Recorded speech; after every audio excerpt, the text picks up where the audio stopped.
Distinguished guests, ladies and gentlemen, good afternoon.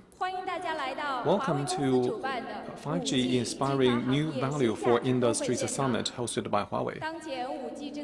5G is transforming various industries and growing into a new powerhouse for digital economy.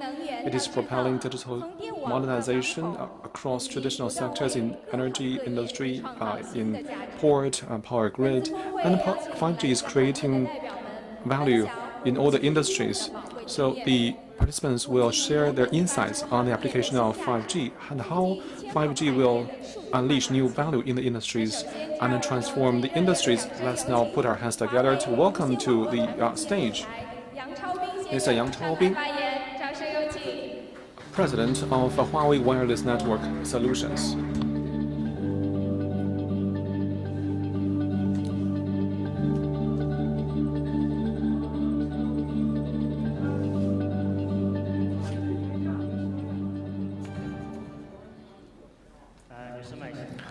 Ladies and gentlemen, good afternoon. Mobile communication has been in place for more than 5 decades, but no other generation has become so popular and noted as a 5G by all walks of life. You know, in the past year, 5G was commercialized. Let's look at the progress achieved in the commercialized 5G technology. From 2019 to the present, 96 5G networks have been commercialized in 5 continents. The number of users has amounted to 130 million. Someone would say this is a big number, someone would say this is a small number. We can make a comparison. When 3G was launched, there were 9 networks, and that was in 2000. Then 1 year later, there were only 9 networks and about 200,000 users. 0.32 million users. Then, in 2009, 4G was commercialized. 1 year later, there were 19 networks and 400,000 users worldwide. Compared with 3G and 4G, in terms of number of networks and users, the pace was much quicker than the previous generations. China made a huge contribution in this regard. Among the 96 networks, only 3 are in China, but the 3 Chinese networks contributed to 70% of the 130 million user base.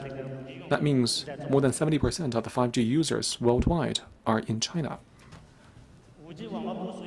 After the deployment of the 5G network, what has been brought to the consumers? We set 2 targets for 5G at the stage of a definition of this technology. The mobile broadband experiences shall be totally different, and all the industries shall be enabled and digitalized so as to be more productive. For the first target, namely for the mobile broadband users, by the testing results in the field, consumers can tremendously improve their experiences. I think that target has been hit in major cities in China such as Shanghai, Beijing, Hangzhou, and Shenzhen. If you compare the speed of 5G versus 4G, the difference is by 10 times. In terms of capacity, a 5G base station has a capacity 30x of 4G base station. In the past 5 years, we have seen that the capacity of the traffic has been growing year on year by 50% in the mobile networks. I believe that in the next 5 years, the pace of growth will still be above 50% year on year. With such a rapid increase of the mobile traffic, the network needs to provide a greater capacity. Otherwise, the network will be congested in the same way as the highways are congested by increasing cars. Without expansion, the highway will be stuck. So in the next decade, 5G will be able to support the increased demand of the capacity in the mobile network.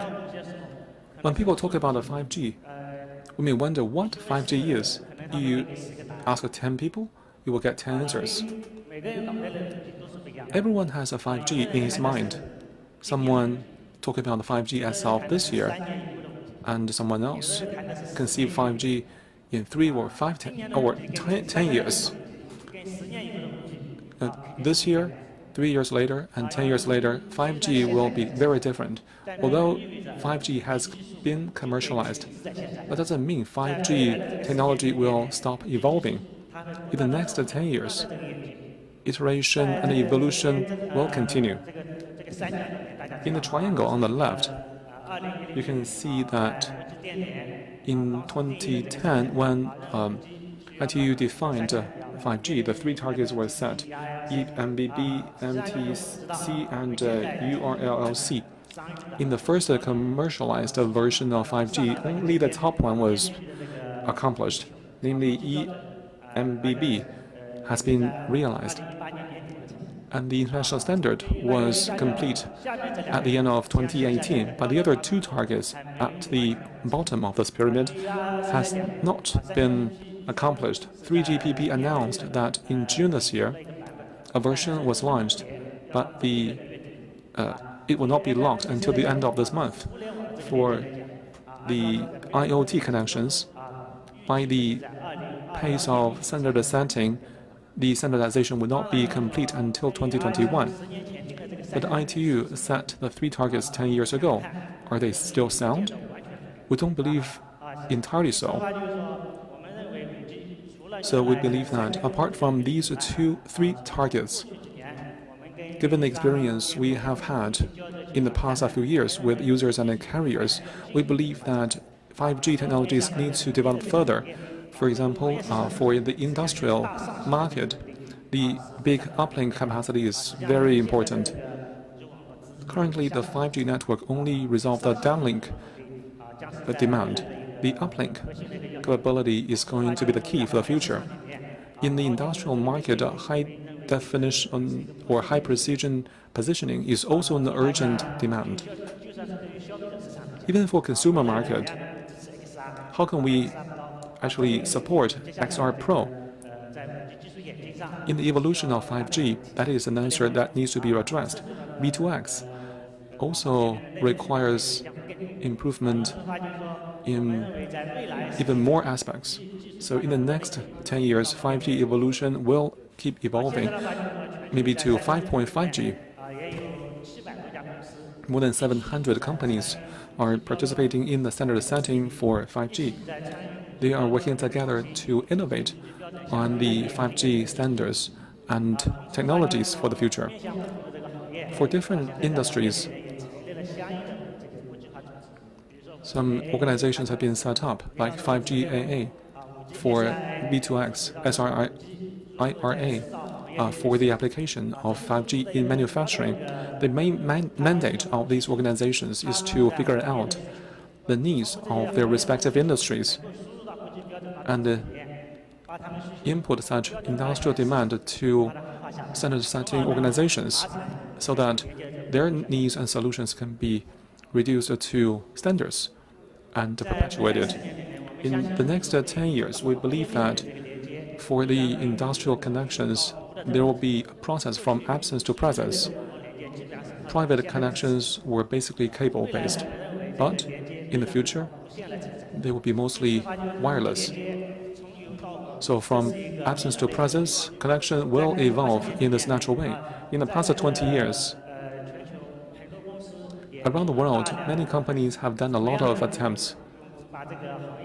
They would like to see how the wireless connections can be set up for industrial needs, but these technologies were very fragmented, all focusing on their very narrow vertical. In the past 20 years, numerous technologies have been applied in the industries, but none of them have scaled up and achieved the economy of scale.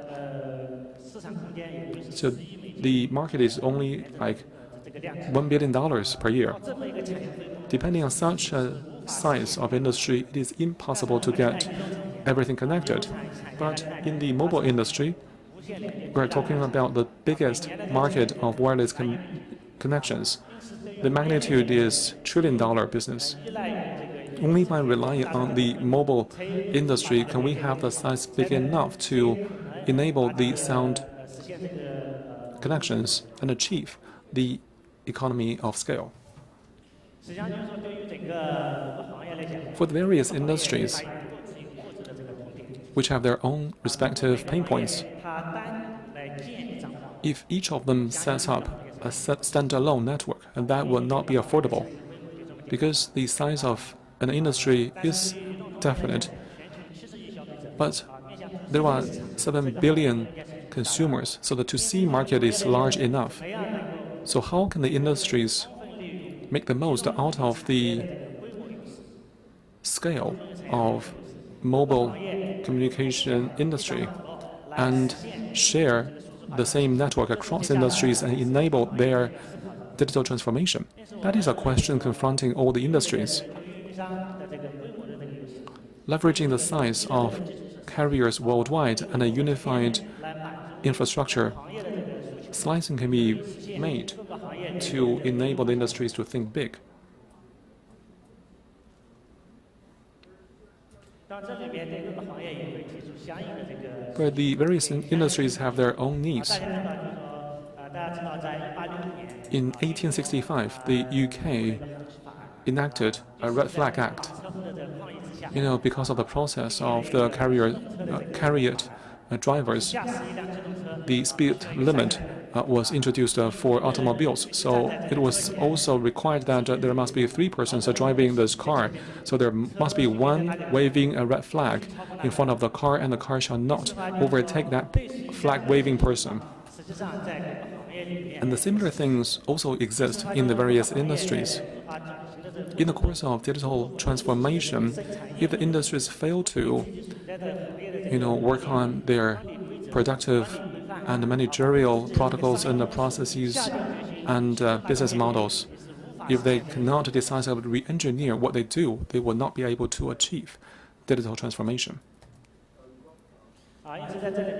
Therefore, we call upon all the industries and all the various players in the industrial chains to inject a new impetus to the 5G industry. 5G only provides the most basic connections. On top of those connections, the digital transformation also relies on AI and other supporting technologies. It is inevitable that in the industrial chain, everyone work together to get the job done. First, for the carriers, it is necessary for them to provide connections for future Internet of Everything.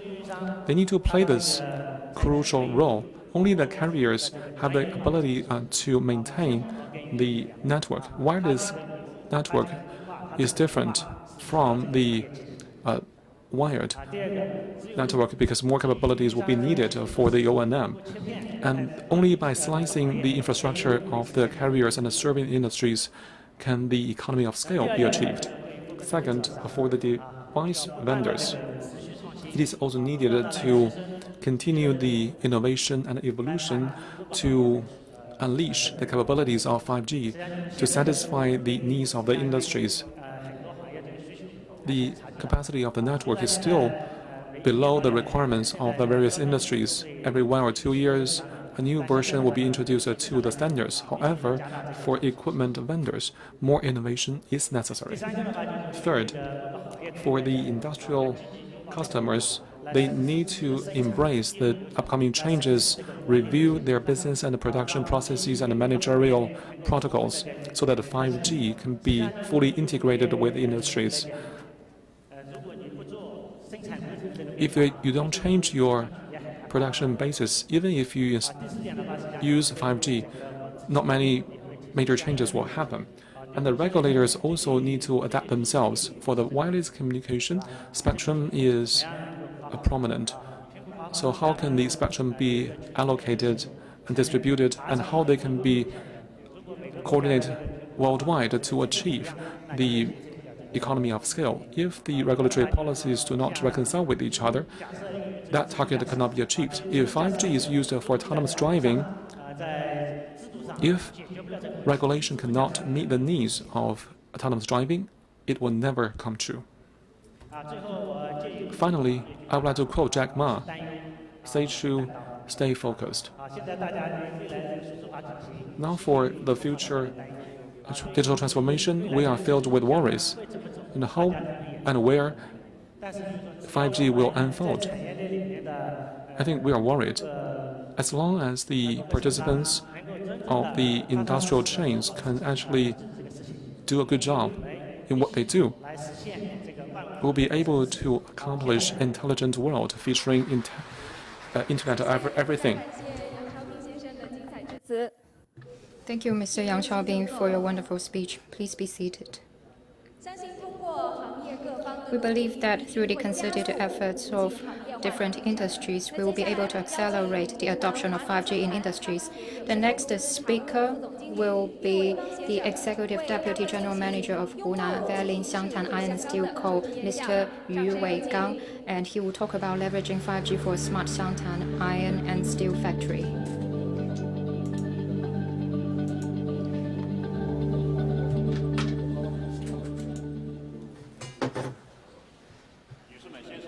Ladies and gentlemen, good afternoon. I'm from the Hunan Hualin Xiangtan Iron and Steel Co. Limited. My name is Yu Weigang. I'm very glad to join you in this meeting.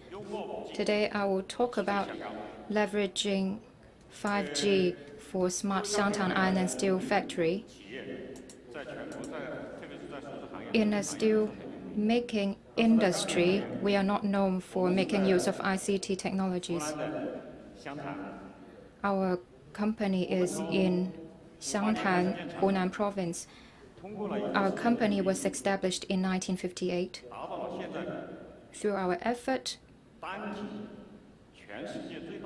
we have the biggest single entity factory of steelmaking in the world.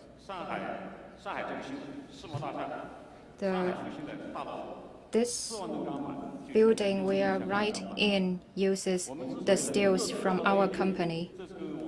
The reason we are able to do this is because we have decades of expertise. We develop alongside the development of China. As of the first few decades all the way to the 1997, it was a difficult journey for us. Between 1997 to 2008, we were in this growth period. At the year 2012, we reached a bottleneck because our factory was situated in a city center. We were not able to improve our capacity and generate more steel. So we suffered from a loss. Starting from year 2014, we began to feel that to continue to survive, to continue to grow, we need to improve our efficiency. That is inconsistent with the Made in China 2025 initiative. So at the end of 2015, based on the national policy guideline and our need of growth, we developed our smart development plan.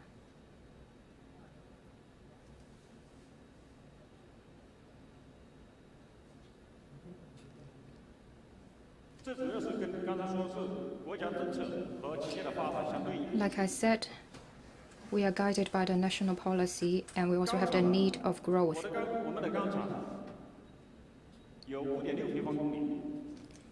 Our steelmaking factory is 5.6 square kilometers.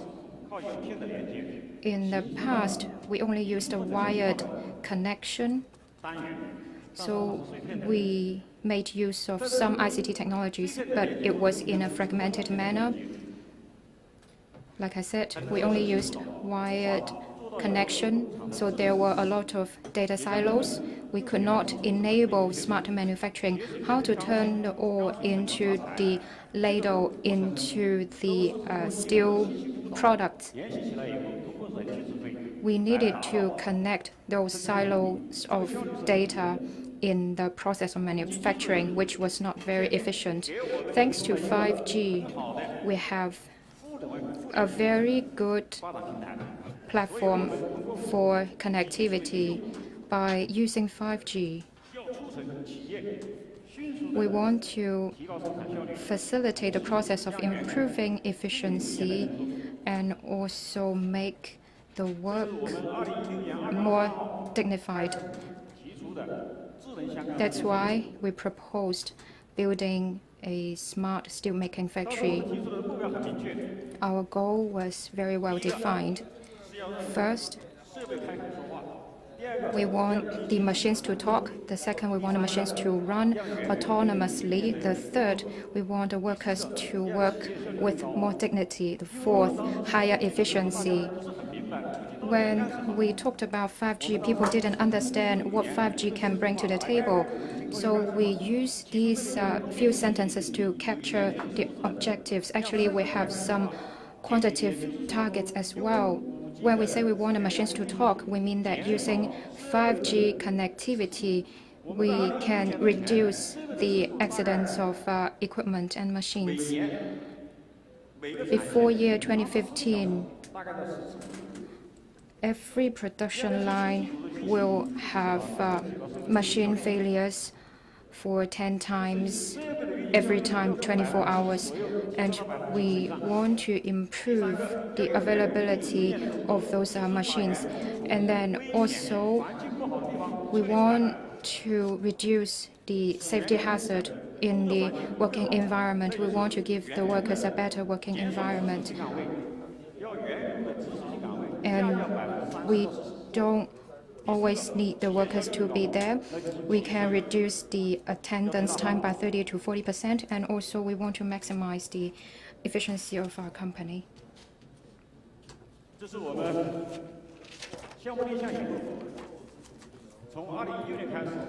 From year 2016, we have initiated hundreds of projects, 224 of them, and invested 300 million yuan in modernizing the equipment.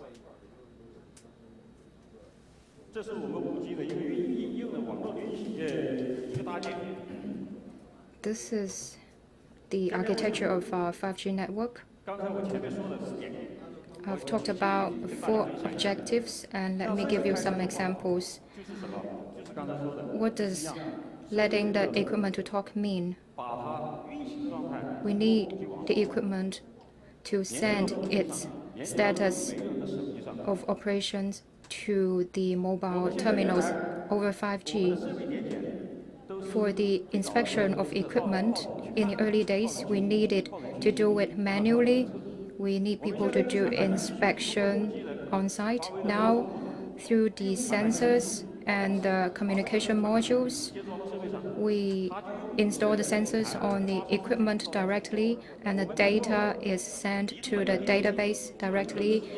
In the mobile applications, we can see the operational status of this equipment, the temperature, pressure, throughput, and vibration.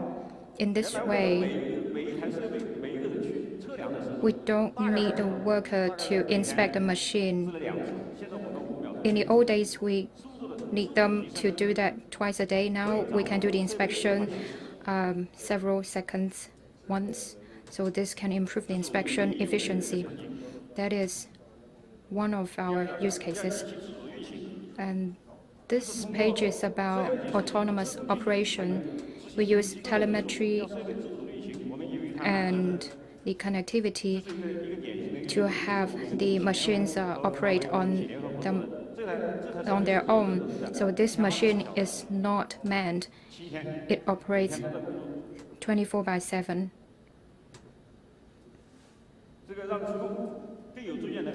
So our workers can work with more dignity. You can see on the top left corner, That was our workers working in the factory. It is a very high temperature. The worker may need to work for 2 or 3 hours because of the high temperature. Now we have 5G. We can change this. And this is about making the company more efficient. We have imported a machine from Germany. Because of the pandemic, the experts cannot come on site. But thanks to 5G and AR technology, thanks to the collaboration with China Mobile, we connect to the experts online, and we install the machine with the remote guidance. There are 6 machines of this kind imported, but ours is the only one that's been put into operation. In order to promote the 5G application, in 22nd April, we signed a 5G development white paper with Huawei and China Mobile. We are eager to work with the partners to make better use of the 5G equipment and 5G applications. The first is a 5G joint collaboration, and then 5G-enabled control, 5G-enabled flexible manufacturing, 5G-enabled installation, 5G-enabled quality control, 5G-enabled training, 5G-enabled warehousing, and so on. We believe by concerted efforts, we will see a better future enabled by 5G. The usage of 5G, I want to echo Mr. Yang's point. The current downlink rate can meet our needs. However, if we really want to realize smart manufacturing, there are some gaps. So, first of all, we need to have a measurement. We need to have the algorithms, and we need to have the smart control. We need to have breakthrough in the algorithms. In the first half of this year, I visited Huawei and learned about their algorithms. I think it's very high potential.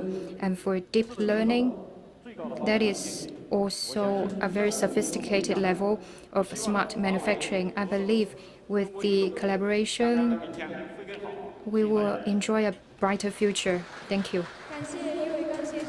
Thank you, Mr. Yu Weigang, for your speech.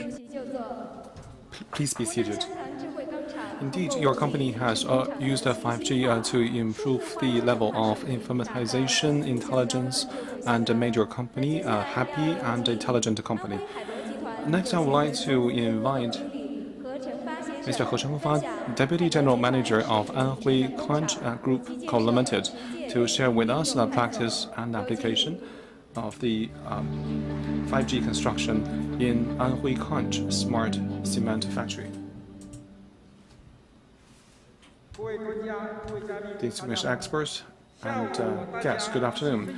I would like to share with you the 5G development and deployment in the smart cement factories of Conch Group in Anhui Province. Firstly, very briefly about who we are. Conch Group is one of the largest Chinese building material producers, and we do the cement production, chemical building materials, and international trade. We have 390 subsidiaries located in 24 provinces in China and 20 markets worldwide. On October 17th, 2019, we were rated as one of the 8 paragons of Chinese intelligent manufacturing companies at the Intelligent Manufacturing Conference 2019. You know, cement is our core business. We have a listed company specializing in cement making. Our production volume represents about 10% of the national total. We ranked the 38th place in the Chinese manufacturers in China. There's a saying in the industry that China leads the global cement industry, and we lead the industry in China. Next, I would like to discuss some of the features and the status of the industry, including the problems and the pain points in the cement industry. I would like to also brief you about the intelligence solutions of the cement industry. I will also report to you the impact of the intelligent transformation of the cement industry. Compared with chemical and metallurgical industries, cement is also a process industry. The main points are the following. First,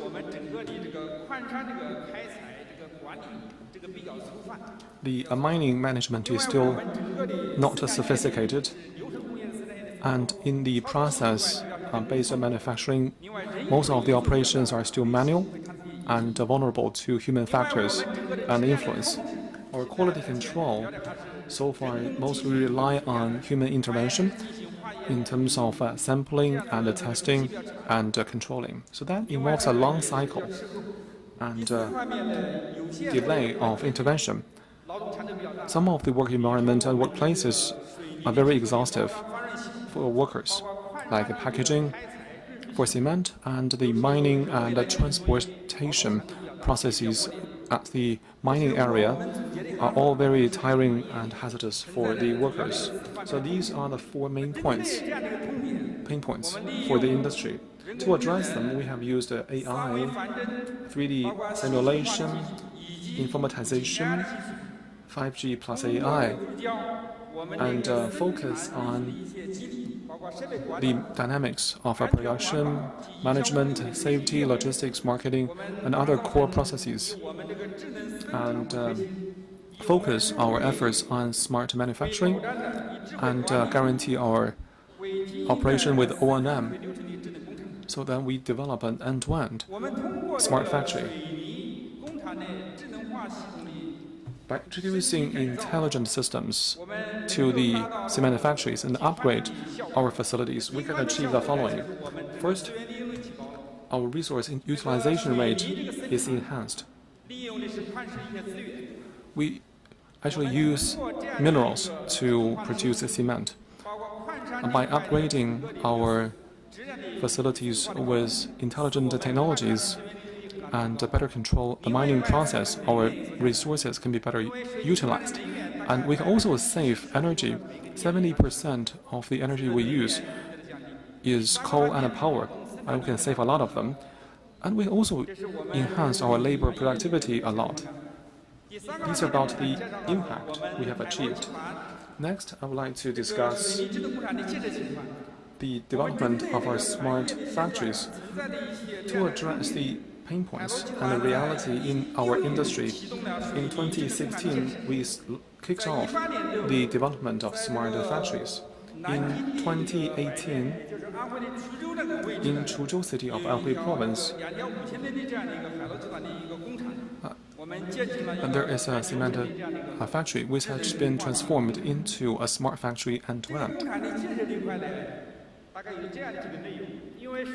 Several things are integrated into such transformation. Cement production starts with mining, transportation, and smashing. And then for the factory, we need to burn the limestone into the ashes and then turn it into dust. And the third is packaging and delivery.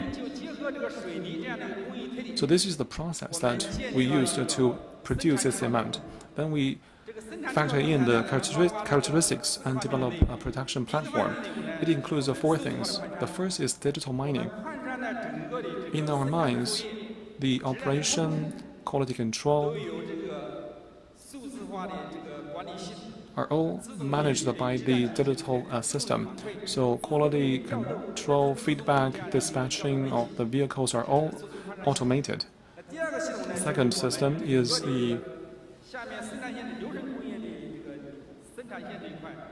about the production lines of the process industry. So we used to rely on manual operation by experts. coal and electric power are used, but the volume of wind and coal shall be manually adjusted. So human factors has a major play and an influence. The third is packaging and dispatching system, and the fourth platform is a quality control system. For the whole process, quality sampling, transmission, testing, and feedback have been all automated. We have also set up the second platform about O&M, namely the operation and maintenance, safety, environment are all included in the O&M platform. The third one is the intelligent management platform, which combines the execution, marketing, and the sales. By developing the smart cement factory, we have achieved good results. I can share with you some numbers.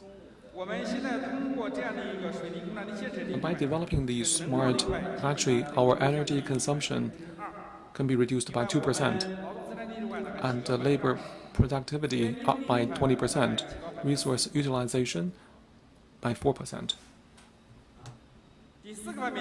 Fourthly, I would like to discuss the application of 4G technologies in smart cement factories. In August 2019, our first line had been actually launched. So in August 2019, we actually echoed the government policy on the intensification of the 5G applications. By working with Huawei and China Telecom, we piloted 5G in two plants, one in Chuzhou, the other in Wuhu. We used the 5G technologies to iterate the cement factories by reiterative syndications and discussions. The two sides rolled out the autonomous driving, UAV inspection of blast areas, HD video monitoring in key areas, remote control for weapons, for equipments. There are two case studies to share. One is the use of 5G for mining. Our mines are open pit, so the operation will start with blasting, and then the limestones will be transported and smashed. So this is how mining is done for cement. Usually we work in two shifts, but the cement factory is working in 3 shifts. So the efficiency of mining is only 2/3 of the cement production line. For mining, safety is a challenge. Blasting, transportation, shoveling are all involved, and they work in the same area at the same time. So there are some safety risks, and they were managed previously manually. With 5G, in the mining area, UAV is used to monitor the blast area, and the terrain features are updated automatically. 5G technologies are used to also use autonomous driving for the mine transportation. By our rough estimates, once the autonomous driving is rolled out, the mining efficiency can be gained by 30%, and the operation can be 24/7. The second case is about the equipment inspection in the cement factories. Cement making is a typical process industry, so the production has to go on for 20 hours. Therefore, the equipment shall also operate around the clock. A key position is inspector. The inspector needs to check the key components and the steps on a manual basis. But it is susceptible to many factors, especially for reliability. So by marrying AI, 5G, and cloud, we implemented in 2 plants the monitoring of unsafe behavior and the conveyor outage, as well as the outlet stacking and the equipment status monitoring. So AI enables the remote control and operation. Video monitoring is also introduced to lower the safety risks, and manual inspection workload has been reduced a lot, and the inspection efficiency is tripled and quadrupled. And that has been very effective to improving the operational efficiency. On September the 2nd, at the Jianghuai Economic Forum under the World Manufacturing Conference hosted by the provincial government on September the 12th, our smart cement factory was listed as one of the top 10 innovative applications of 5G plus industrial internet. So these have been introduced one after another in our plants. In September this year, we collaborated with the China Cement Association and published in September the 5G Smart Cement Blue Book, detailing the application scenarios of 5G technologies in smart cement factories. Using our projects as case studies, Huawei, China Telecom, and other leading industries have consolidated 5G plus industrial internet application scenarios and technical requirements so that the 5G plus smart factory solutions can be standardized and quickly replicated in the cement industry to truly transform it towards intelligence. Finally, I would like to discuss the outlook of our smart plants. In Quanjiao plant, we have already completed the development of an end-to-end whole process smart production line. Within the next 2 years, we can recoup the investment. If all the 140 production lines can be equipped with such technologies, we can gain 1 billion RMB per year. We represent 10% of the Chinese market. If the solutions can be rolled out across the industry, the yearly gain will amount to 10 billion RMB. Last year, the industry earned about 160 billion RMB in total. So usually the yearly profit hovers around 100 billion. That means by such intelligence transformation, the industrial profit can be enhanced by 10%. We are going to partner with Huawei, China Telecom, and apply 5G, AI, big data, cloud, IoT, AI, and other cutting-edge technologies to develop quicker the formation of cement industrial internet platform with our characteristics, centralize the management of currently distributed smart cement factories to gain efficiency and promote it when ready to the entire cement industry, and push this traditional industry towards intelligence and informatization as well as green development so as to take solid strides along the path of high-quality development. This is my sharing of our experience and practices. Look forward to your guidance. Thank you. Thank you. Thank you, Mr. He Xiongfa, for sharing 5G experience of the Conch Group. 5G can accelerate the smart transformation of cement industry and reduce the consumption of resources. Conch Group has become the benchmark of the cement industry. Next, we will have Mr. Hong Danke, the head of Power Dispatching and Control Center, China Southern Power Grid, to talk about 5G digital power grid. Please welcome.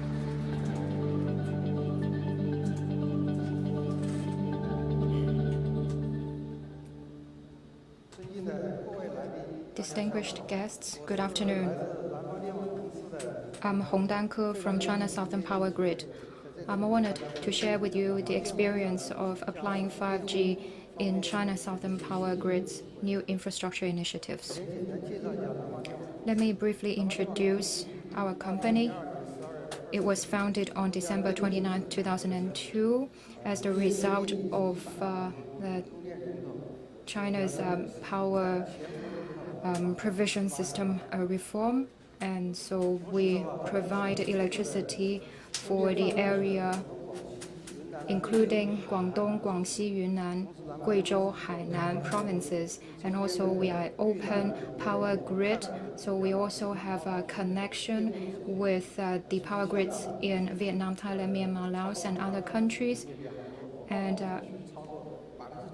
90% of the power usage of Macau is also supplied by China's Southern Power Grid. In order to make better use of 5G technology, we became a member of 3GPP in February 2018. Now, the energy industry is implementing the 4 transformations and 1 cooperation strategies put forward by President Xi. In order to execute such strategies, we must build safe, reliable, green, and efficient power system.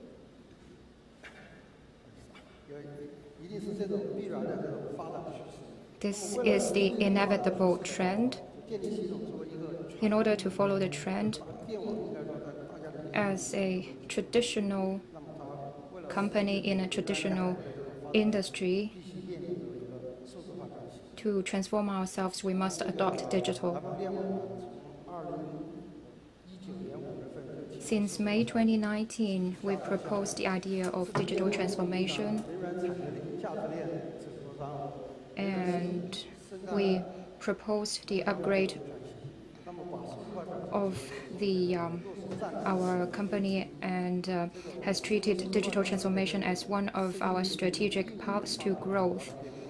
As we further the digital journey, we also have seen changes in our business posture. We did not care about consumption so much in the past, but now it's different as the adoption of new energy and new service increase.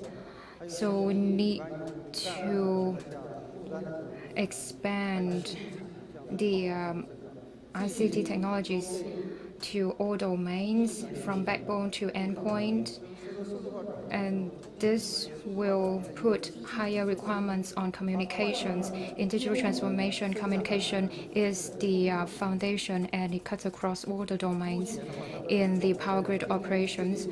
And for our communication networks, there are 2 parts. The networks for main network and the network for distribution network. We have the 800-volt direct current network covered by the private network.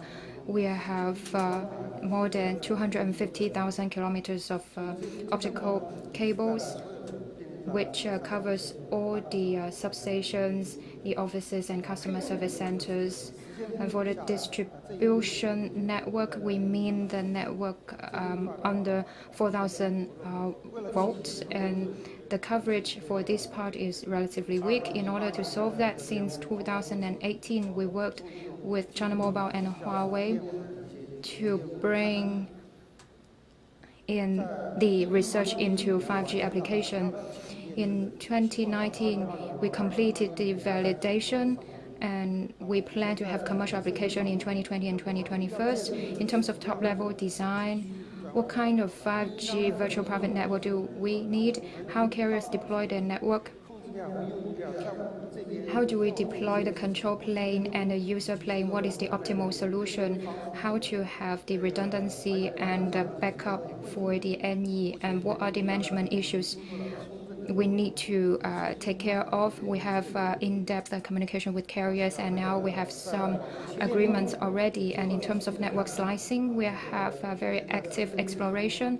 Last year in Shenzhen, we spun up the industry's first end-to-end 5G SA slicing process, supporting pre-sales, sales, and post-sales operations. So the network slicing technology has become a real implementation. And at the same time, the power grid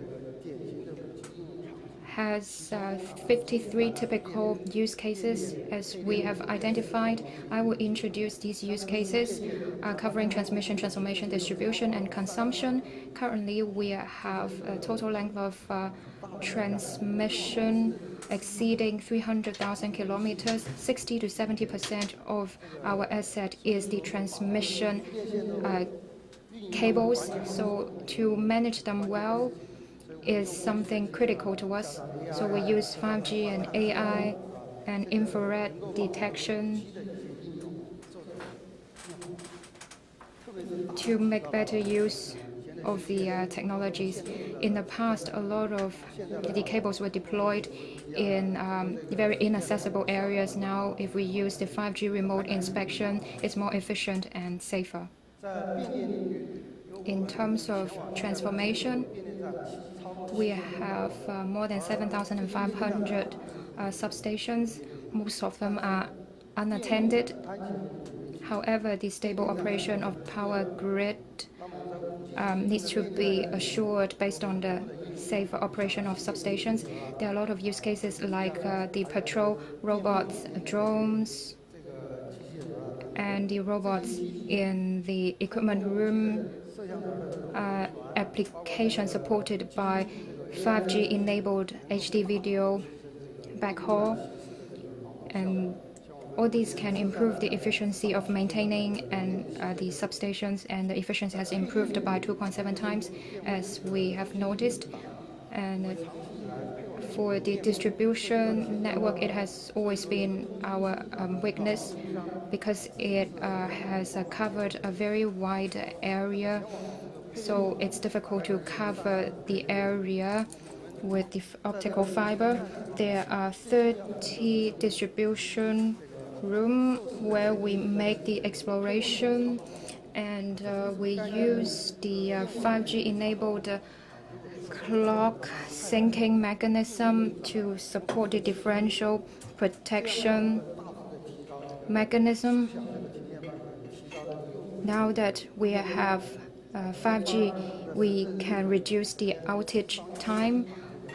In August this year, we made use of the 5G clock syncing CPE, and this kind of terminal can satisfy the millisecond level, low latency, microsecond level, high precision clock syncing requirement for control services. In the past, this kind of application was supported by wired connection, wireless connection carrying the control services is really a breakthrough in terms of power consumption view, because we are covering thousands and tens of thousands of households.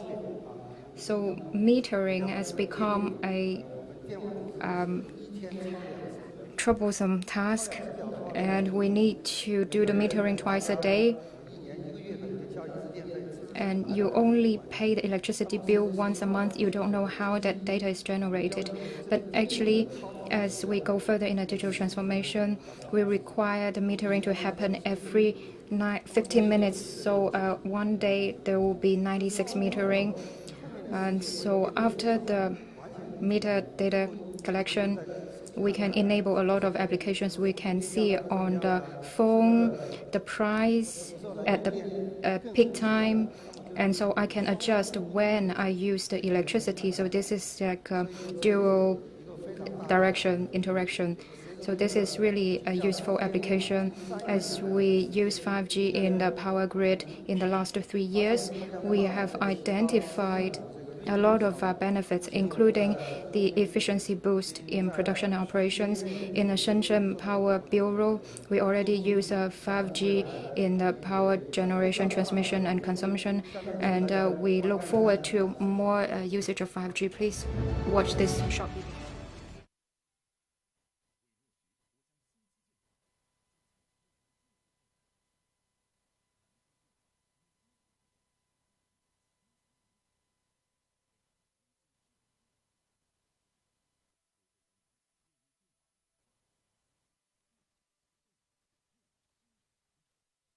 梳理53个电网应用场景，并开展线网试点，在行业标准和线网实践均取得重大突破，项目实现多项全球第一。率先发布5G 智能电网应用白皮书，3GPP 提案数全球第一，奠定电力授时和切片标准。率先打通5G 输变配业务，获评工信部绽放杯1等奖。其中，配电、坂田智能分布式插动保护、5G 替代光纤，提升部署效率和运维效率50%，减少停电时间。变电，龙华鹏城5G 智能变电站，5G 巡检机器人提升巡检带宽和效率。输电，南山侨香路5G 加 AI 摄像头智能输电巡检，率先打通端到端电力切片，荣获 GNSA 切片全球样板点，首创业界授时 CPE。从顶层设计、国际标准、关键技术、线网实践到业务运营，全面领先。5G 为智能电网带来安全、可靠、灵活的虚拟专网。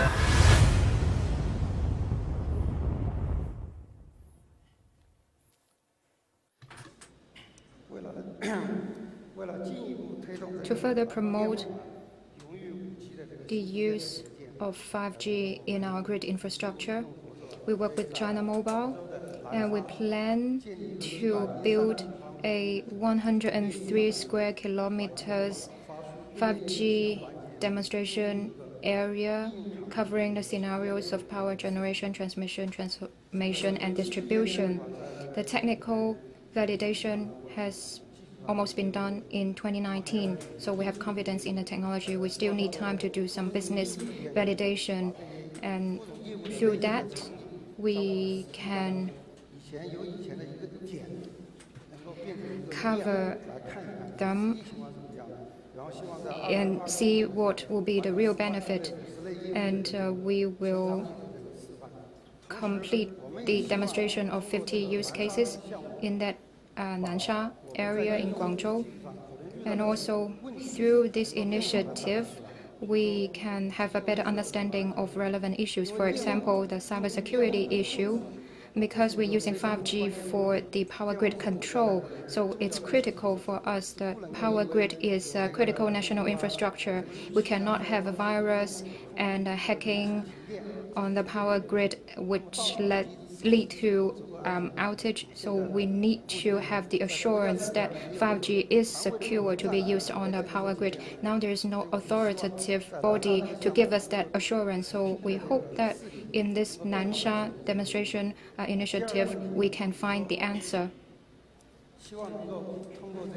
And also, by having this pilot and demonstration initiative, we can explore with the carriers how we manage some potential issues, because 5G is now part of the power grid control. And for the power grid repair and maintenance, we need to do it in a planned manner. We need to have this planned, so that's different from our current practice. Another issue is about the tariff. The 5G tariff compared with 4G is much more expensive. So what is a more ideal business model that we can leverage to serve the power grid industry? We may need to get more ideas from the 5G demonstration initiative in Nansha. So we may need to change our practices. 5G enabled power grid is something we are working on, and we believe it is a key technology. We will continue to employ 5G in our digital grid infrastructure, and in terms of 5G application model and technology, we'd like to work with partners who have advantages in these different areas to promote the new solutions and really build the industry benchmark for 5G-enabled digital power grid. Thank you, Mr. Heng Danke, for your excellent speech. Indeed, the integration of 5G plus a smart grid will yield reliability and security and intelligence. And that will increase the productivity and also usher in a bright future of 5G in energy. I would like to now invite Madame Huang Xuan, General Manager of Smart Manufacturing Business Department of China Unicom Shanghai, to make a presentation entitled "The 5G Empowers Industrial Interconnection for a Smart Future."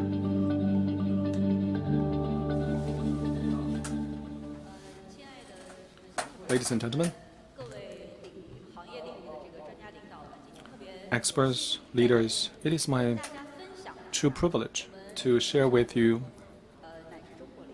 the practice of China Unicom nationwide and Shanghai to work on the 5G and the integrated applications. Back in 2016, we made early efforts to follow up with the policies and industrial strategy of the Ministry of Industry and Made in China 2025 strategy. Then we identified the focus of industry in China. Then, according to the 6 blocks announced about the industrial internet, telecom carriers still play a major role, and we need to actually develop an engine, platform, and a network to combine what we have with the industry and empower them for 5G. Then, from 2018 until today, you can see the number of scenarios which is ramping up, and these are the few common features of the scenarios. We started with the COMAC in terms of the scenarios of playmaking. While doing this, we have learned that the pain and efforts of integrating 5G with the industry. The traditional industry have little knowledge about the potential impact value to be created by 5G and other AI technologies. On our footing, we have little knowledge about why, the process and the pace of playmaking are set as they are. When these two industries merge together, unavoidably, two perspectives are generated and different understanding are achieved.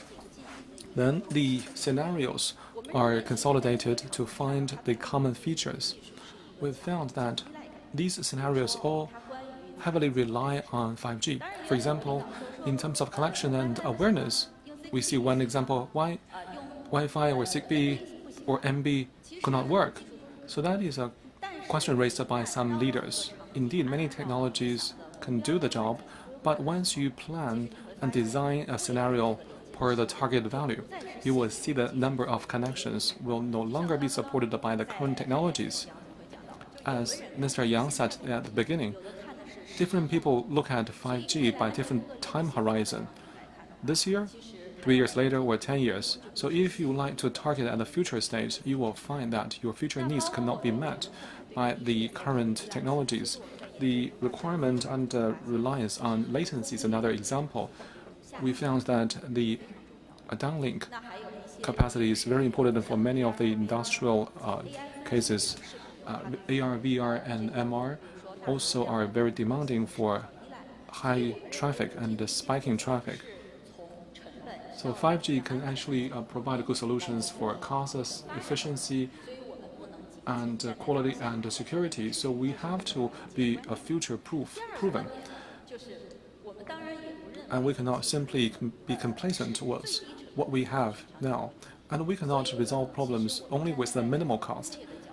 When we actually embrace the future of both industry and telecommunication, we have launched an entire architecture, including both intranet and external network. And 5G is one of the main tools. But based on the connections, platforms, and based on the services, platforms are all developed, and they can be used to empower the industries in the future. In terms of the internal, external networks, we are discussing a hot topic in the industry. Shall we use the internet to achieve the services? How can we, achieve a solution to the cost and quality? If we use a private network, can we actually solve all problems? Not necessarily so. Network maintenance is quite a specialized job. It is not the case that when you cross over into another industry, you can actually resolve the needs immediately. Well, you can see that the carriers are actually working on those. If you, as an industrial company, is operating intranet, you also need specialists to work on the maintenance and operation and match your needs with the prioritization. After slicing was applied to COMAC, virtual private network was used. And in what circumstances can slicing be used to ensure low latency and by prioritizing such needs? And when can we use the big bandwidth to ensure the video flow, depending on the different objects under testing and inspection and different speed and accuracy needed, answers will differ for different things and different workshops. Thanks to such explorations in the various industries, we have accumulated a lot of conclusions based on the scenarios and our operation. Let's now come back to what I started with. Actually, we started with the perspective of telecommunication, but let's switch our perspective to industrial innovation. We can actually follow the production process end to end. Then we can encounter the mass ERP, and then the application of machine vision for testing and inspection. And we also would like to manage the whole upstream and downstream clusters and ensure safety and security. For different users, on the customer side, clear use cases are in place. In Coca-Cola, we developed the AI-powered vision testing about the defects and the non-compliances of quality of products. We have also saved labor for the inspection teams of those companies. In Yuyang and Yangjiang, by industrial clustering, the upstream and the downstream equipments are shared, and the services can be quickly achieved. This is how industrial clustering can connect the service value chain. Actually, our explorations are not as smooth as you may imagine. I know I may sound frustrating and discouraging to you. A lot of the previous speakers mentioned a lot of the good things, but I would like to talk about the downside. When the solutions are rolled out, while the new applications meet the needs of the scenarios, can the network support such applications? Are there any remaining problems? We have actually quantified and also categorized the problems and their impact. For example, the freezing images, the testing problems, the online rate less than 98% for the equipment. To do operation, data collection has to work on a continued and complete and integral state. That is the precondition for the value of data collection. And how can we resolve the problem? We need to analyze them one by one. Let's now stand in a factory. Starting with a VR application in the business, then CPE, BBU, MEC, and the transmission devices. We do the point-based packet capturing. We tested more than 1,000 times because the situation differed every time we did it. We need to actually have a big sample set to deliver clear conclusion. And the answer we got was the 5G network sucked. Latency happened too often. Then we would like to analyze where the problem was, on the network side or elsewhere. So we actually tried in different labs and different networks. We actually captured the packets section by section. We found that actually the VR glasses will create a peak bit rate when the images are switched. And that is not the parallel bit rates that are typically in place. So if the maximum is 1G, and then when 4 VR glasses work simultaneously, the clogging or the freezing of the images will happen. How can we resolve this? And we discussed with the various vendors and found that the main reason was that the VR used a static bitrate to distribute content. If we switch it to dynamic model to actually separate the master and the slave VR, then we will be able to resolve that problem. That is optimization on the terminal side. The next problem is about latency. For the sake of remote control, latency is a major control point. Is the latency good enough? Customers say, hey, it's so slow. So then what is our take on that? We first analyze the separation between the glasses and robotic arms. When latency happens, it was as much as 500 milliseconds. Then we analyze it section by section. So the latency for the arm is 80 to 90, and then video transmission 400. And then the 5G latency is less than 20, but the end-to-end target was less than 200 milliseconds. Then the total latency is too long. Then after finding the root causes, we require the application vendors to actually make changes to the applications and operating systems so as to minimize the latency on their side. That is about the adjustment made on the application side. Next, I'm moving on to the testing in a complex environment. In many factories, AGV was one use case and hallmark of unmanned operation. If there's only one AGV, traditional Wi-Fi will work the same way, achieving the same level of reliability.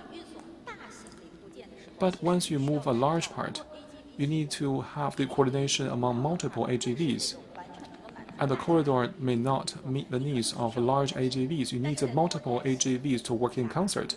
But when that is the case, the 5G latency will ensure the synchronization of the multiple AGVs.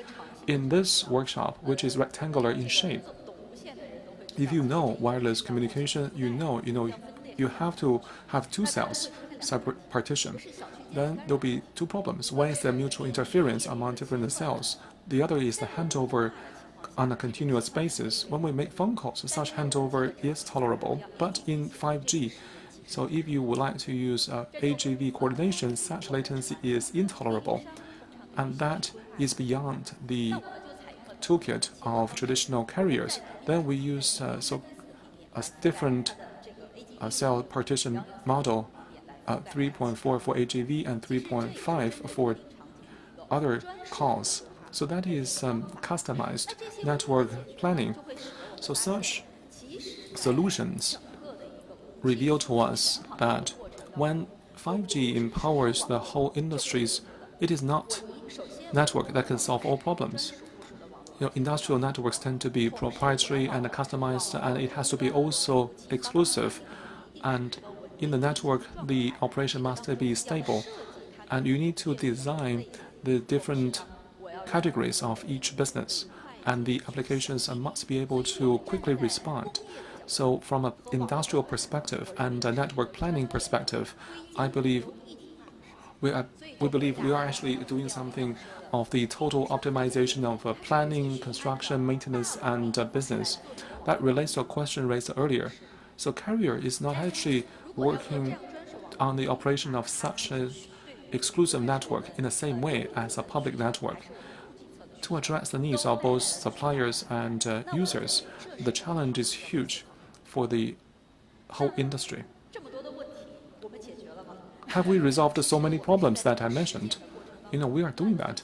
We are, resolving problems one after another while practicing. We need to actually group them and find the common features of those problems. Then in more scenarios, we can develop more industrial standardized solutions to move the industries forward and let telecom communication industry empower more of the other industries. This is our expectation. We are going to aggregate our ecosystem, and then in our system, we are going to partner with more players so that we can work in a crossover way.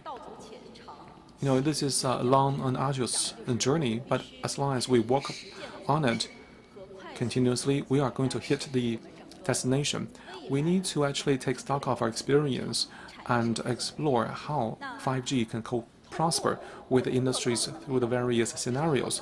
We can couple the capabilities of all, pull the strengths of all, like what we do with Lego. Then we can develop a system for different industrial scenarios and applications, and that will open a path of developing industrial internet. Thank you. Thank you, Ms. Wang Xuan. You have shared with us how 5G facilitates industrial IoT and how to have a comprehensive approach to digital transformation. Thank you for your sharing. And thank you for all the previous speakers helping us to understand how 5G brings new value and challenges to industries. Next, we will enter into the section of setting sail for 5G to be application at scale. And next, we will have Mr. Jiang Wangcheng, ICT Solution President from Huawei, to give us a presentation.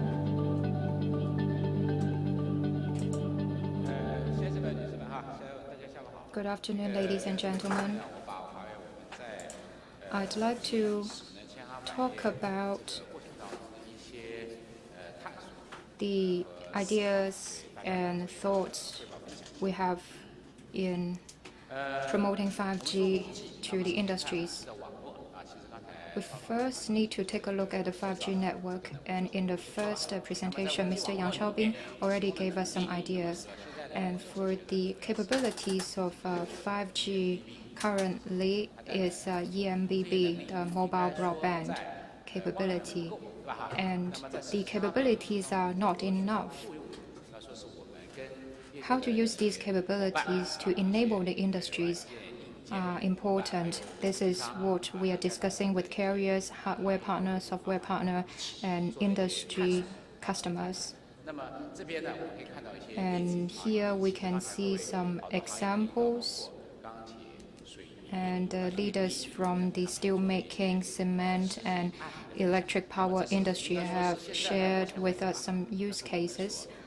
So far, the industry cases we have touched are growing.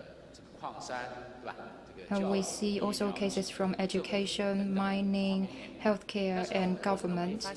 In this process, we become aware that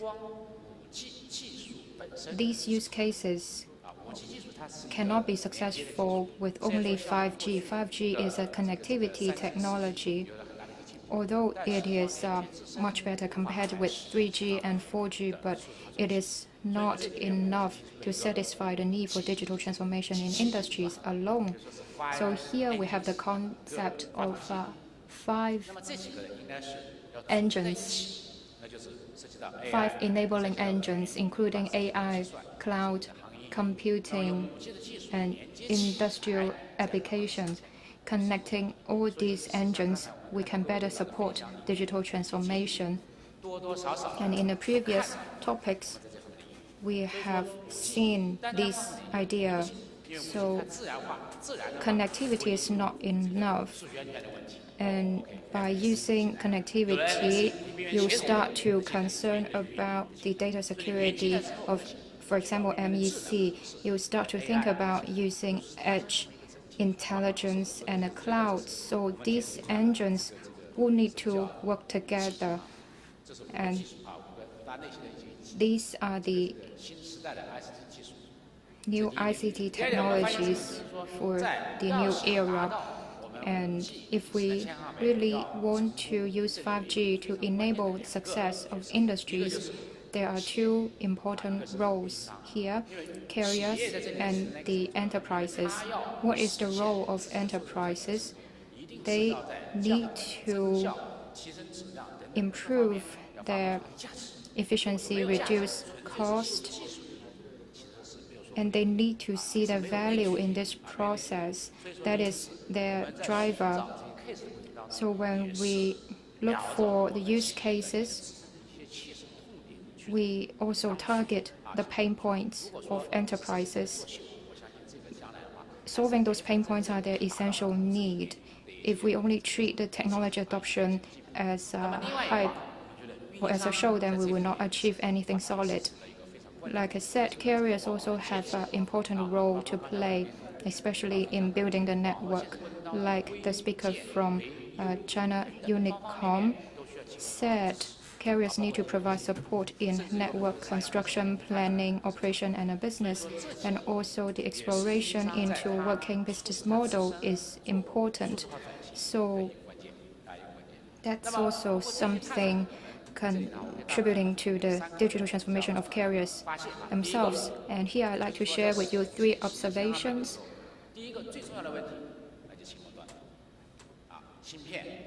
And the most important things for 5G to enable the industries are chipsets, modules, and the terminals.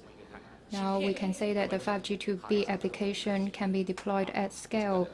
The chipsets and the modules and the terminals, are they available? Chips are available. Modules are the most critical part. And so far, the modules are available generally in Q3. More vendors are launching their modules. And what about terminals? There are also plenty of them, the dongle, industrial CPE, industrial gateway, 5G cameras. They are emerging to satisfy different application scenarios, and also those explosion-resistant terminal is available for application scenarios like smart mining. And these are essential to 5G adoption, but they have different level of capabilities. They have different level of water resistance and explosion resistance, and they have different prices. And what else? If we want to streamline the entire industry chain, we need to consider all these roles. System integrator is a key role. They need to understand the application scenario. They need to understand the technology. They need to understand how to combine 5G, cloud, and AI and produce a top-level design. Another role is software, hardware vendor, those ISVs or IHVs. They also need to be in the picture. They need to provide software for different devices. Another key role is carrier. They provide network coverage. That's straightforward. And also cloud service providers.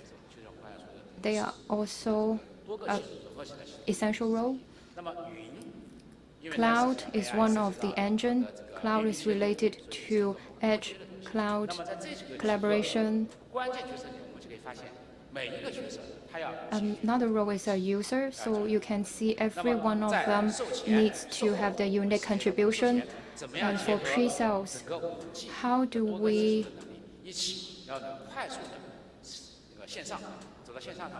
engage the industries and have a faster time to market? Like we talked to Mr. Yu from the XISC. We talked about how other steel-making factories can make use of the similar use cases they have.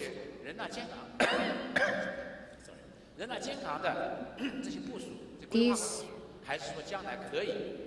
use cases can be replicated at scale. That's something we're striving for.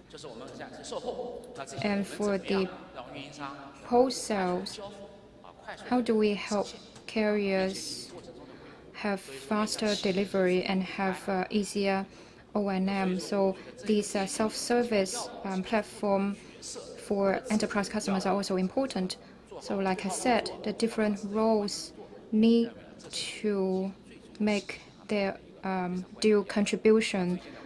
in the process of 5G enablement, and we're also talking to factories, universities, and the government departments in writing a white paper and giving recommendations as to the roles these stakeholders need to play. So now we have the use cases, the requirements, and the solutions. It is time for implementation. Let's say we already have the demonstration, and now it's time to sign a contract. So how to negotiate an SLA? We don't want to talk about the commercials for the time being, but how about the SLAs? That is the quality of service. We had a discussion with Guangdong Mobile when we signed a contract for our Guangdong South factory, whether we raise the SLA requirement to the integrator or raise the requirements to carriers.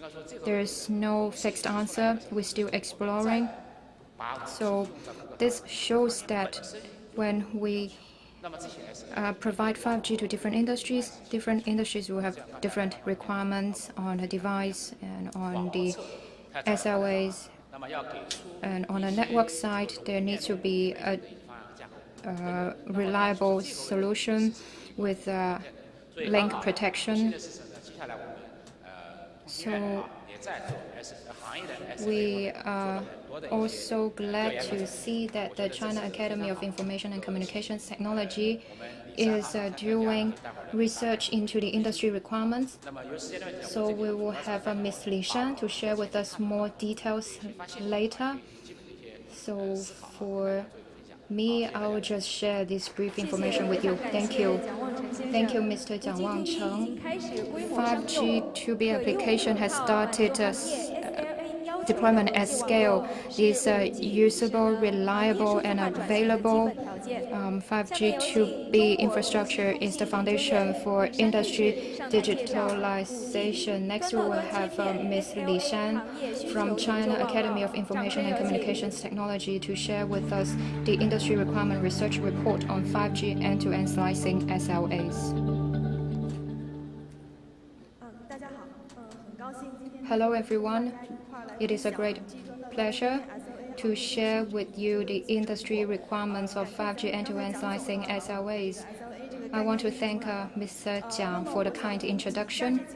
I'd like to talk to you about the report and our findings. So why do we want to study the end-to-end slicing SLA requirements? Slicing is an important enabling technology for industries. The technology standards are in shape. It was defined in Release 15 and Release 16. And in China, we are promoting the 5G SA architecture. At the end of this year or early next year, 5G SA architecture will see commercial adoption, and that lays a solid foundation for 5G slicing. Next year will be the first year of large-scale 5G slicing adoption. Network slicing still have a lot of challenges. The first one being many industries don't understand what is slicing because they don't have communications expertise. From another perspective, the carriers have difficulty to understand industry's needs because industries vary a lot. So this means there needs to be a common language to facilitate the discussion of requirements and finalize the requirements. And also, there needs to be a trade-off of slicing. It is not like the more slices, the merrier. You need to achieve a kind of balance. So the challenges faced by 5G slicing is large-scale, maintainable 5G slicing in the future. That's why we need to have this classification of 5G slicing SLA. On the common set of SLAs, there is a common language for the industries and carriers. It is a bridge between the vertical industries and the telecoms industry. This helps industries to understand what is licensing, and this also helps the carriers to improve their operations capability and also serve as a reference for the regulators. In order to come up with the right SLAs, we refer to the Maslow model. We have this Maslow model for the industry SLA requirements. The first point is the availability of services. That includes bandwidth, latency, packet loss, and availability. And some industries have requirements on positioning, AI, and edge computing. The second dimension is security and reliability. Many industries have concern over data security and cybersecurity. Some industries are highly regulated, so they would want a isolated or separate network. They also have requirements on authentication and encryption. And there's also the requirement for control. For example, for the bandwidth and the latency, the enterprises want to see those metrics. They want to evaluate those metrics. And sometimes they want to have control over certain NEs. So that is the control, manageability, and visibility over the network. And we have talked to the many stakeholders on this Maslow-inspired model. This may look like a very straightforward model in our eyes, but it may be difficult to understand for others. So that's why we tried to simplify these metrics. And we have come up with this 5G slicing SLA requirement dashboard. And we want this to be a reference tool for the industries to define their requirements. For example, for service availability, we have a set of most critical metrics here: user bandwidth, latency. For security and reliability, we specify whether it's a resource isolation, soft isolation, or hard isolation. Independent control, we look at visibility, manageability, and operation ease. So with these metrics, the industries can define their need and the requirements, and we have this tiered structure of these metrics. And we have analyzed the needs of 3 industries: healthcare, manufacturing, and electric power, with this dashboard. And we also proposed this dashboard to many other industries and asked them about their combination of metrics. In healthcare industry, we have these video and image-based interaction needed slices. And then for the wireless data collection and monitoring applications, there can be another slice. For the video and image-based application, it can be used for remote consultation, remote training. In our analysis and interview, we find that the availability category, the bandwidth needed is 20 to 50 megabit per second. And these applications also have requirements on latency. It's usually around 20 milliseconds. We're happy to see that the Zhejiang Mobile has done a lot of tests in this regard. And we find in the test that this metric set can meet the needs of the use cases. The healthcare industry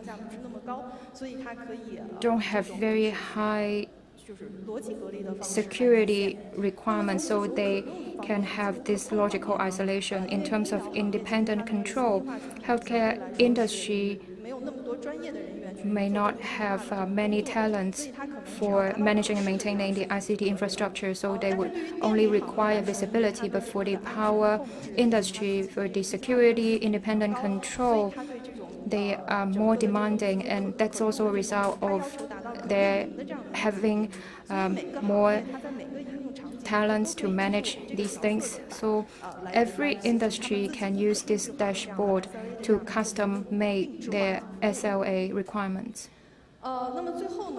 Last but not least, I want to give some recommendations for the future 5G slicing. Like I said, next year will be the first year of 5G slicing at scale. So this SLA definition is a prerequisite for commercial applications. So I urge your proactive involvement in this kind of engagement. We have just finished the study of 3 industries, and we covered a simplified version of the SLA requirements. We look to expand our scope, and we hope we can continue to enrich this dashboard. And I also urge you to speed up the tests against these SLAs. Like I said, Zhejiang Mobile has done a lot of work, and currently the SLAs are still in the phase of exploration, and in this year's application context for 5G use case, we don't see a lot of mature applications yet, so we need to have more test and validation to help us to define the right parameters. And we are keen to see a faster implementation of 5G network slicing. Because at the end of the day, we want to see the commercial success based on the 5G slicing. We also look forward to more exploration on the 5G slicing business model and see the technical barriers being bridged. I want to thank Huawei and China Unicom and the Fosun Group for their support. And I also want to thank the institutes from the 3 industries we surveyed. And I hope that with the concerted effort, we can accelerate the deployment of 5G slicing. Thank you. Thank you, Ms. Li Shan. Please be seated. 5G network slicing provides differentiated SLA assured isolated network services to different industries, and this is a key tech point for 5G adoption in industries. Next, we will have the launch ceremony of this industry requirement research report on 5G end-to-end slicing SLAs. Please welcome Ms. Li Shan from China Academy of Information and Communication Technology, Ms. Wang Qunqing, Director of 5G Innovation Support of the Delivery Center of China Unicom Zhejiang, Mr. Lin Jingbing, Deputy General Manager of Product and Innovation Center Shanghai Fosun High Technology, and Mr. Jiang Wangcheng, President of Huawei ICT Solutions. Please come onto the stage.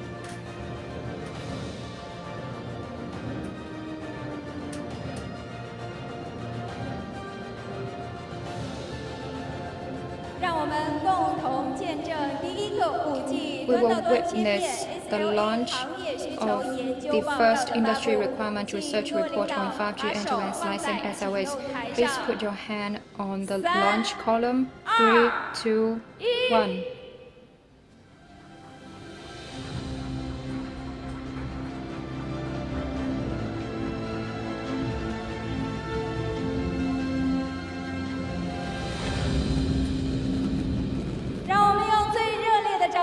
Let's put our hands together to celebrate the launch of the Industry Requirement Research Report on 5G end-to-end slicing SLAs.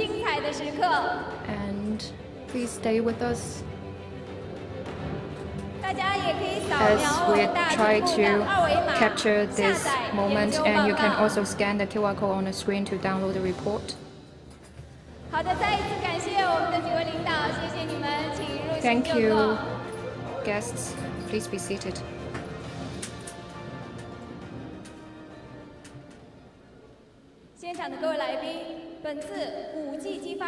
Dear guests, this is the end of the 5G Inspiring New Value for Industry Summit. Thank you again for joining us today. Thank you.